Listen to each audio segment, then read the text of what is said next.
အိမ်အောင်ရှင်မျိုးသမီးများမိမိခင်မွန်းကိုလုံးဝမပြောတဲ့စကားလေးကွန်အသုံးကိုမကြဘူး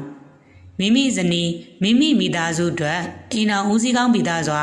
စူးစမ်းနေတဲ့တင့်ရဲ့ခင်မွန်းကိုဒီလိုစကားပြောလိုက်ခြင်းကတင့်ခင်မွန်းရဲ့စူးစမ်းခြင်းစိတ်ကိုထိခိုက်စေတယ်လို့ယုံကြည်မှုလည်းကျဆင်းသွားစေနိုင်ပါတယ်တခြားသူနဲ့နှိုင်းယှဉ်ပြောခြင်းမိမိချစ်လို့ရွေးချယ်ထားတဲ့ခင်မွန်းကမိမိခင်မွန်းပါပဲတခြားသူတွေရဲ့ခင်မွန်းနဲ့မိမိခင်မွန်းကိုနှိုင်းယှဉ်ပြီးနှိမ့်ချပြောခြင်းကသူ့ရဲ့မာနကိုထိခိုက်စေနိုင်တယ်လို့တစ်ချိန်လုံးသာနှိုင်းယှဉ်ပြောဆိုနေမယ်ဆိုရင်တော့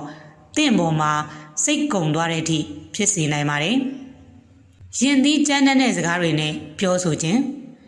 ရင်သီးကြမ်းတဲ့စကားတွေနဲ့ကိုယ့်ကိုလာပြောရင်ယောက်ျားလေးမှမဟုတ်ပါဘူးဘယ်သူမှမကြိုက်ကြတာအတူတူပါပဲသင်ကတင့်ခင်မွန်းကိုလေးစားမှုမရှိပဲယုံရင်ကြမ်းတမ်းစွာပြောဆိုနေခြင်းက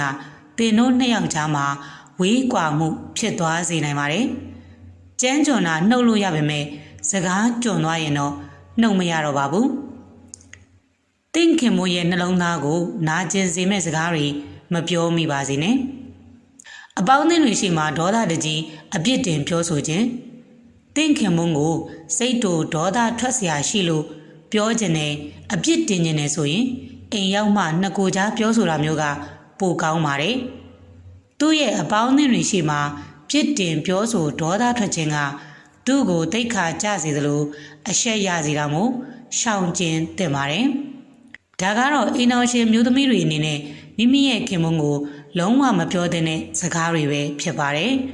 အိမ်အောင်ရှင်တိုင်းအေးချမ်းသာယာပျော်ရွှင်ပွဲမိသားစုဘဝလေးကိုပိုင်ဆိုင်နိုင်ကြပါစေ